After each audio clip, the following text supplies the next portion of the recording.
Students, welcome back to my channel. आज इस video के जरिए हम class 10th physics chapter number 1 light का topic representation of image formed by spherical mirrors using ray diagrams या हम कह सकते हैं rules for making ray diagram by spherical mirrors.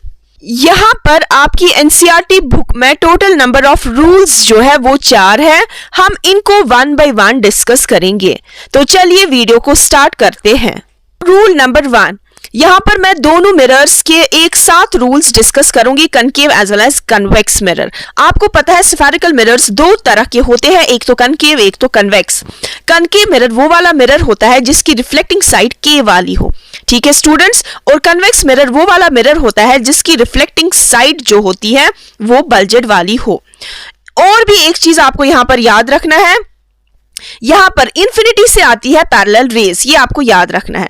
तो स्टूडेंट्स, जब इंफिनिटी से पैरेलल रेज आती है कनकेव मिरर पर, after reflection these raise pass through the focus. ठीक है स्टूडेंट्स, ये फोकस है इस मिरर का। आपको ये भी पता है फोकस वो वाला पॉइंट होता है जो सेंटर ऑफ कर्वेचर और पोल का बीच वाला पॉइंट होता है, ये आपने पढ़ा होगा। तो a ray parallel to the principal axis after reflection passes through the focus in case of concave mirror, but in case of convex mirror में क्या होता है, यहां पर भी जब rays parallel आती है to the principal axis after reflection they appear to diverge from the focus। ये डाइवर्ज होती है फोकस के थ्रू, ठीक है। ये डाइवर्ज ऐसा लगता है जैसे ये डाइवर्ज हो रही है, जैसे ये रे निकल रही है फोकस के थ्रू। ये कन्वेक्स मिरर में ऐसा होता है। ये है आपका रूल नंबर 1। इसके बाद स्टूडेंट्स आपका रूल नंबर 2 है।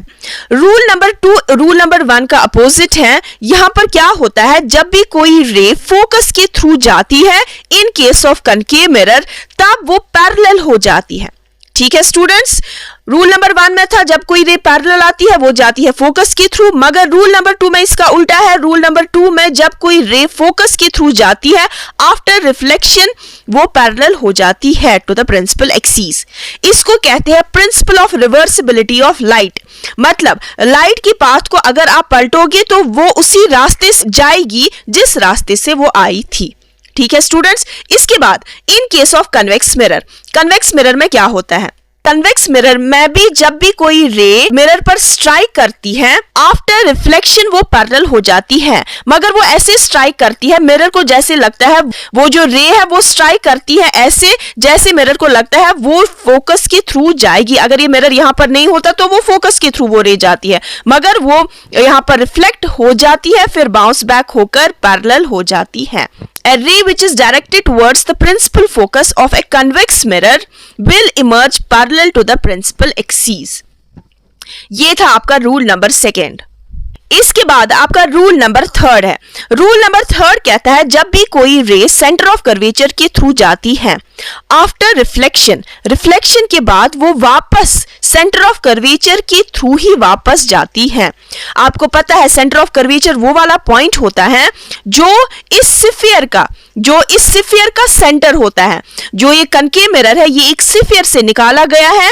स्फीयर मतलब एक सर्कुलर, एक बॉल जैसी जो एक खोखली है, एक ग्लास जो एक खोखली है उसका एक हिस्सा होता है concave mirror as well as convex mirror. अब ये इस स्फीयर का जो सेंटर होता है उसको कहते हैं सेंटर ऑफ कर्वेचर।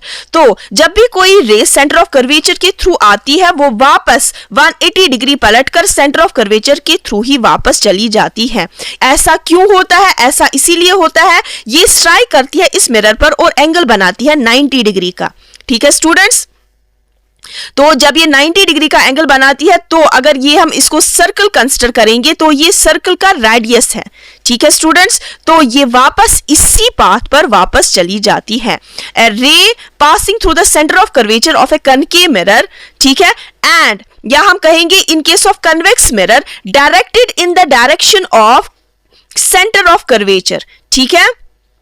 मतलब कोई रे जब आती है सेंटर ऑफ कर्वेचर जाए, अगर ये मिरर यहां पर नहीं होगा तो ये रे ऐसे आती है जैसे ये सेंटर ऑफ कर्वेचर के थ्रू पास हो जाएगी, तो ये उसी डायरेक्शन में वापस बाउंस बैक हो जाती है, ठीक है स्टूडेंट्स। ये था आपका रूल नंबर 3। इसके बाद last rule number 4। Rule number 4 क्या कहता है? इन केस ऑफ कनकेव मिरर, अगर कोई रे ओब्लिक्यूली आती है और स्ट्राइक करती है मिरर को, तो वो ओब्लिक्यूली ही वापस चली जाएगी।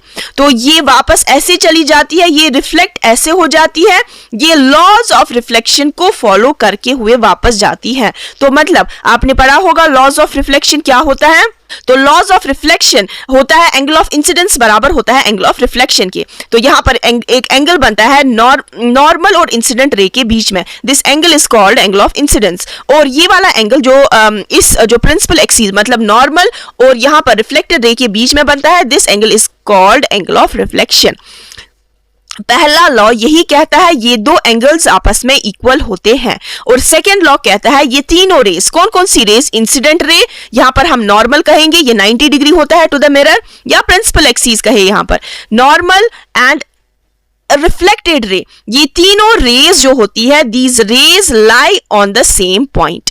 ठीक है स्टूडेंट्स, और जहां पर ये यहां पर लाई करते हैं इस मिरर पर, इस पॉइंट को कहते हैं पोल। और यहां पर भी इन केस ऑफ कन्वेक्स मिरर में भी सेम कहानी है। जब कोई रे ओब्लिक्यूली स्ट्राइक करती है टू द मिरर, तो वो वापस बाउंस बैक हो जाती है ओब्लिक्यूली ही, और ऐसे बाउंस बैक हो जाती है, ऐसे रिफ्लेक्ट हो जाती है, ये लॉज ऑफ रिफ्लेक्शन को फॉलो करते हुए वापस जाती है।